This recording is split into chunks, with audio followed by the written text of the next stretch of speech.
Вандерин. Здравствуйте, Вячеслав Батькович. Здравствуйте, Вандерин. J9I. Поднялась полемика о прорисовке, покраске боков холста. Заказчик, как и покупатель, всегда прав, если он заказывает продолжить картину на боках. Ну, еще сзади, да, можно продолжить. А что? Есть картины, которые на двух сторонах у Кустодиева. Так, если он заказывает так, продолжить работу на боках нужно исполнять. Тема закрыта. Ладно. Даже если заказчик передумал и не купил, другой приобретатель всегда может обрамить ваше произведение. Вопрос, как вы боретесь с потерей вдохновения? Когда просто нет сил и желания брать кисть и писать. Так не брать и не писать, что бороться? А зачем вообще бороться? Вот отсутствует у вас, например, желание пить. Вот ни грамма, ни сантиметра. И что, нужно обязательно себя заставлять? Ну, что из этого выйдет? Или кушать вы не хотите, например, на ночь. Ну, не хотите. Или ночью вы встаете, к холодильнику подходите, ну, не хотите есть, и все. Ну, что вы открывать-то? Поспите, отдохните. Утром встанете, подойдете, уже будет другой коленкор, аппетит. И вдохновение вернется. Мудрецы говорят, даже если самый прям долгий дождь, но он все равно пройдет.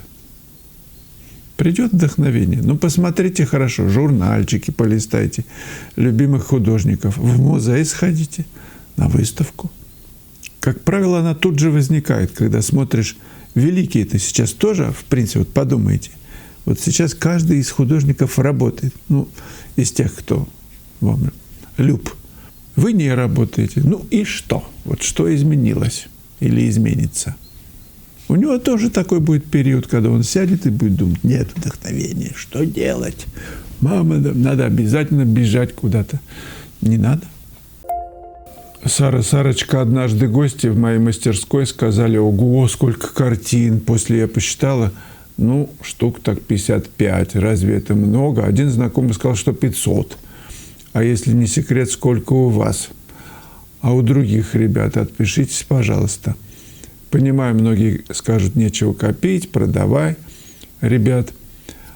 А научите, как вы продаете, чтобы ни одной не осталось в мастерской. А что показывать-то будете потомкам на выставках, если ничего нету? Есть такая художник моя знакомая, у нее нет вообще работ, все продается.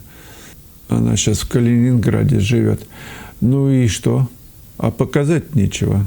Вот радость. Нужно все-таки создавать фонд, который вы не продаете. Ну, по крайней мере, для выставок. Самый-самый. Сарочка, ну, я, правда, не считал, сколько у меня работ. Не знаю. Много. Но не 1000. Уж если чем я озабочен, то качеством работ. Тем, что находиться в состоянии радости. Но это не забота на самом деле. Просто течение жизни. Когда пишу, радостен, когда с вами общаюсь, тоже мне хорошо. Ну, а остальное как сложится, как есть. Савелий Янченко. Интересная тема для видео. Если сопоставить художника и курение, что вы скажете по этому поводу? Ну, тем более художник как паровоз, так одну за одной. Что из того? Это же его выбор, его здоровье. Он решает, гробить его или не гробить. Кстати, о здоровье. Step, Steep, Cat. Вы так часто стали советовать пойти в спортивный зал. Так, с предметами утяжеления для своего здоровья. Видимо, это модная тенденция ЗОЖ. И вас затянуло в блудную. Вам это точно надо? Вы же учите живописи. Так, а типа я не живой, что ли, человек, если я учу живописи? Просто шланги на ваших кистях, вены, шланги, макароны, значит, показывают, что у вас уже проблемы с давлением. Да вы вообще ясновидящий врач. У меня нет проблем с давлением. 180, как это, 120 на 80. Неужели в вашем возрасте нельзя перейти к самому лучшему упражнению в мире — ходьбе? Ну так ходите на здоровье, если вам нравится. допустим. Мне нравится другой.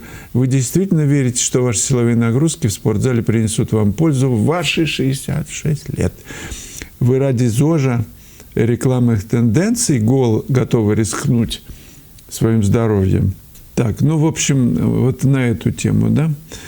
Я не готов рисковать здоровьем, ничего не делая. И движение, ходьба мне не очень интересно. Это просто у кого разные, свои приоритеты. Кто-то ходить любит, кто-то заниматься спортом. Если бы у меня не случилась проблема со спиной, но это было больше 10 лет назад, и я вытащил себя, я до туалета не мог дойти, я встать с кровати не мог, просто встать. Это было невозможно. Боли были сильные. Так я вытащил себя только спортивными упражнениями, только. Но поскольку я спортивный с детства, так что мне это не модная какая-то блудная тенденция, и я стал заниматься. Были какие-то такие перерывы небольшие, но я занимался всегда.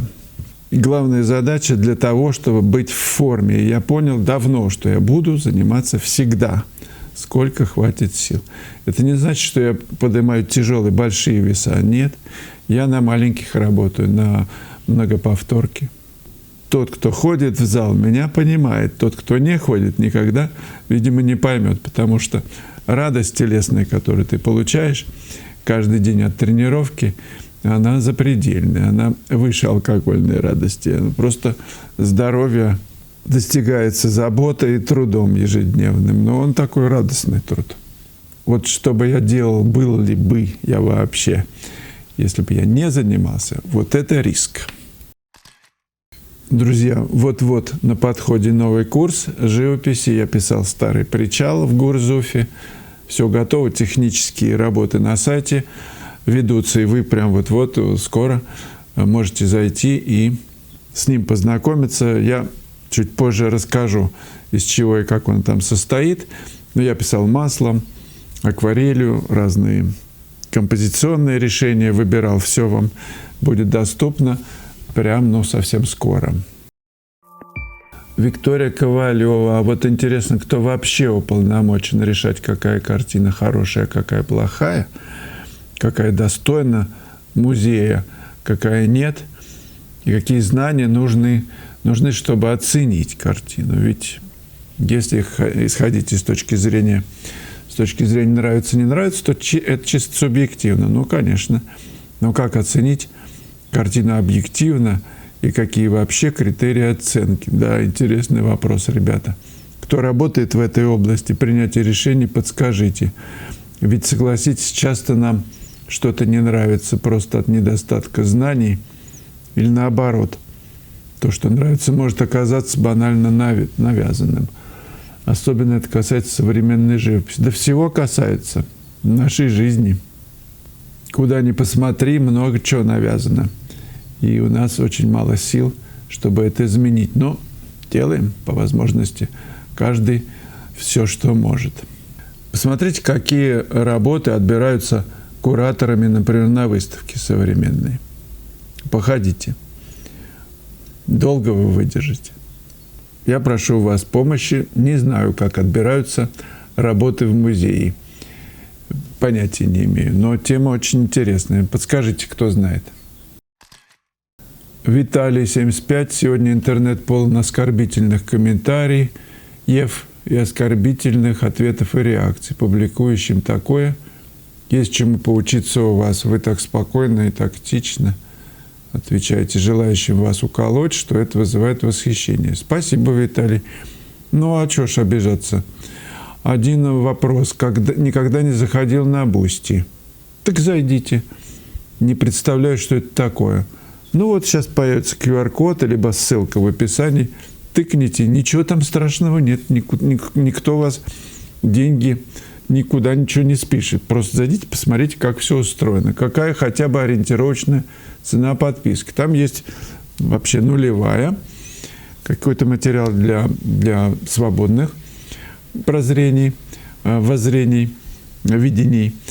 А есть 500 рублей в месяц.